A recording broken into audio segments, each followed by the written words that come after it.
ওকে, আজকে হচ্ছে আমরা জানবো হচ্ছে গুগল এক্সটেনশন বলতে ব্রাউজার এক্সটেনশন নিয়ে কথা বলবো। আর এই ব্রাউজার এক্সটেনশন হচ্ছে আমরা তো ব্রাউজার সবাই চিনি, তাই না? যেমন হচ্ছে গুগল ক্রোম, মজিলা ফায়ারফক্স, এরপরে আছে হচ্ছে মাইক্রোসফট এজ। তো এই টাইপের যে ব্রাউজারগুলো আছে, এই ব্রাউজারগুলোর মধ্যে ছোট ছোট কিছু টুল ইনস্টল করা যায়, যে টুল দিয়ে ছোট ছোট কিছু কাজ করা যায়, আর সেগুলোকে বলা হয় এক্সটেনশন। বোঝা গেছে? মানে সে যেমন আমরা কম্পিউটারের মধ্যে সফটওয়্যার ইনস্টল করি, ঠিক সেম ওয়েতে কিছু এক্সটেনশন বা ছোট ছোট টুল আছে যেটা ব্রাউজারের মধ্যে ইনস্টল করা যায়, আর সেই টুলগুলোকে বলা হয় এক্সটেনশন। বোঝা গেছে? আর এই এক্সটেনশনগুলো পাওয়া যায় হচ্ছে এক্সটেনশন স্টোরে। যেমন হচ্ছে আমরা এই মুহূর্তে ব্যবহার করছি মাইক্রোসফট এজ। সো আপনি যদি এখানে সার্চ করেন যে extension store, extension store ইডিজিই, so এটা মাইক্রোসফট এজ অ্যাডন্স, এইটা হচ্ছে একটা ওয়েবসাইট। এখানে আমরা চলে যাই, এটাতে ক্লিক করে আমরা এটার ভিতরে আসি। সো এটা হচ্ছে মাইক্রোসফট এজের এক্সটেনশন স্টোর। কেন এটা আসছে? এটা আসার কারণ হচ্ছে এটা হচ্ছে যে ব্রাউজারটা আমরা ব্যবহার করছি, এই ব্রাউজারটা হচ্ছে মাইক্রোসফটের ব্রাউজার, তাই না? তো মাইক্রোসফটের ব্রাউজার, এই জন্য মাইক্রোসফটের স্টোর এসেছে এবং মাইক্রোসফটের স্টোরে এক্সটেনশনগুলো দেখা যাচ্ছে। তো সেম ওয়েতে আমরা যদি অপেরা মিনিতে যাই এবং সেম যদি আমরা লিখে সার্চ করি, যে এখানে আমরা যদি এসে সার্চ করি যে এক্সটেনশন স্টোর, এক্সটেনশন, দেখেন extension Chrome web store. So এটা লিখলাম, এখন এখানে দেখেন এক্সটেনশন ক্রোম ওয়েব স্টোর, এটার ওয়েবসাইটের লিঙ্কটা চলে আসছে, এখানে ক্লিক করলাম। এখানে দেখেন আরো কিছু, এই যে এগুলো হচ্ছে প্রত্যেকটা এক একটা এক্সটেনশন। সো এই এক্সটেনশনগুলোর কাজ কি, এটা হচ্ছে গুরুত্বপূর্ণ। মানে এক্সটেনশন আমরা চিনলাম, ঠিক আছে, এক্সটেনশন দিয়ে আসলে কি করা যায়? সো এক্সটেনশন দিয়ে অনেক কাজ করা যায়।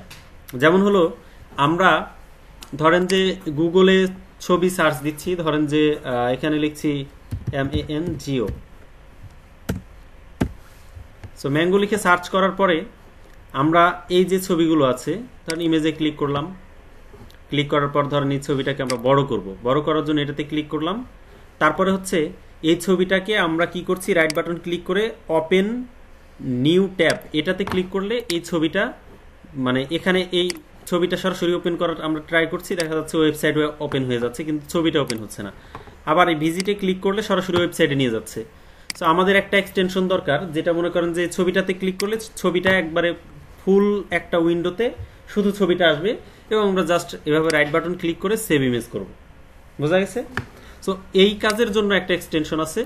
সো এক্সটেনশনটার নাম হচ্ছে ইমেজ ভিউ, ভিউ বা view image, VIEW, view IMAG, view image. দেখেন ভিউ ইমেজ এক্সটেনশনে আমি যখন ক্লিক করলাম তখন এখানে চলে আসছে কয়েকটা। দেখেন view image Chrome web store, তারপরে ভিউ ইমেজ বাটন। সো আমরা এটাকে কন্ট্রোল বাটন চেপে ধরলে, ক্লিক করলে একটা নিউ উইন্ডো ওপেন হবে। এটা তো ধরলাম, দেখেন দুই পাশে দুইটা হলো, এটাও একটা এক্সটেনশন, এটাও একটা এক্সটেনশন। সো এখানে দেখেন কতজন ব্যবহার করছে, আর এখানে দেখেন কতজন ব্যবহার করছে, তার মানে এটা বেশি, ইউজারের সংখ্যা এটা বেশি। সো এখন এখান থেকে আপনি এই যে অ্যাড টু ক্রোম, এখানে ক্লিক করলে এই এক্সটেনশনটা এখানে যোগ হবে, এই জন্য এখানে অ্যাড এক্সটেনশনে ক্লিক করব। মানে এক্সটেনশনটা এই ব্রাউজারের মধ্যে ইনস্টল হচ্ছে, তার মানে এখন দেখেন ইনস্টল হয়ে গেছে। এখন এক্সটেনশনের এই যে আইকনটা আছে, এটা এক্সটেনশনের আইকন, এটাতে ক্লিক করলে আপনি এক্সটেনশনগুলো দেখতে পারবেন যেগুলো আপনার ইনস্টল আছে। আর এই পিন আইকনটাতে ক্লিক করলে এক্সটেনশনটা এখানে দেখা যাবে। তো আমরা এখানে ক্লিক করলাম, দেখেন এটা কিন্তু আমাদের এক্সটেনশনটা ইনস্টল হয়ে গেছে। এখন যদি আমরা ধরেন এখানে সার্চ করি, ক্লিক করার পর আমরা ধরেন যে এই ইমেজটাতে ক্লিক, এখন দেখেন ইমেজটার এখানে একটা বাটন যোগ হয়েছে না অটোমেটিক্যালি, ভিউ ইমেজ। সো আপনি ভিউ ইমেজে ক্লিক করলেন, ছবিটা দেখেন একটা নিউ উইন্ডোতে ওপেন হলো। ক্লিয়ার? তার মানে এইভাবে ছবি খুঁজে পাইতে আমাদের হেল্প করবে এই এক্সটেনশনটা। আমরা সময়ের বিবর্তনে আমাদের প্রয়োজনের তাগিদে আরো অন্যান্য এক্সটেনশন ব্যবহার করব। অনেকগুলো এক্সটেনশন আছে, এটা কাজের ক্ষেত্রে ভ্যারি করে। মনে করেন যে মোটামুটি কত আছে আমি জানি না, ধরেন যে লাখের উপরে আছে, লাখ বা কোটির উপরে থাকতে পারে, এটা বলা মুশকিল যে কতগুলো এক্সটেনশন আছে। তো কাজের এক একজন এক এক টাইপের কাজ করে। ওয়েব ডেভেলপার যারা, তাদের ওই রিলেটেড এক্সটেনশন তারা ব্যবহার করে। আমরা গ্রাফিক ডিজাইনার, আমরা গ্রাফিক ডিজাইন রিলেটেড এক্সটেনশন ব্যবহার করব। তারপরে আরো কিছু এক্সটেনশন আছে, যেমন কালার পিকার নামে একটা এক্সটেনশন মেবি আছে, এটা আমার এক্সটেনশনের নামটা মনে নাই ঠিক। দেখেন কালার পিকার এক্সটেনশন, আমি শুধু কালার লিখছি, কালার পিকার এক্সটেনশন চলে আসছে। তো এই যে কালার জিলা, রাইট, এই কালার জিলা এটা হচ্ছে আপনি ওয়েব থেকে যে কোনো কালারটা সিলেক্ট করতে পারবেন। এই এক্সটেনশনের নাম হচ্ছে কালার জিলা। এটা গ্রাফিক ডিজাইনার যারা, তারা খুব বেশি ব্যবহার করে। ধরেন আপনি একটা ছবি দেখলেন বা একটা কালার দেখলেন, ওই কালারটা আপনি আপনার ডিজাইনে অ্যাপ্লাই করবেন, সেক্ষেত্রে আপনি এখান থেকে কালারটা কপি করে নিয়ে যেতে পারেন। আমরা এক্সটেনশনটা ইনস্টল করে ফেললাম এবং এখান থেকে আমরা এই যে কালার জিলা এটা পিন করে দিলাম। দেখেন এখন এটা এখানে চালু আছে। সো আপনি যদি কালার পিকার এখান থেকে এটা অ্যাক্টিভ আছে, তার মানে হচ্ছে এখন দেখেন আপনি যেখানে আপনার মাউসটা নিয়ে যাবেন সেই কালারটা এখানে চলে আসবে। সো আপনি যদি এখানে ক্লিক করেন, কালারের যে কোডটা আছে, কোডটা কপি হয়ে গেল। আমরা যদি এখন ওপেন করি আমাদের অ্যাডোবি ইলাস্ট্রেটর বা যে কোনো সফটওয়্যার, এখানে আমরা কালার কোডটাকে অ্যাপ্লাই করতে পারবো। সো আমরা এখানে একটা নিউ পেজ ওপেন করে নিই, কন্ট্রোল এন, অ্যান্ড দেন হচ্ছে ক্রিয়েটে ক্লিক করলাম এবং একটা শেপ নিয়ে নিলাম।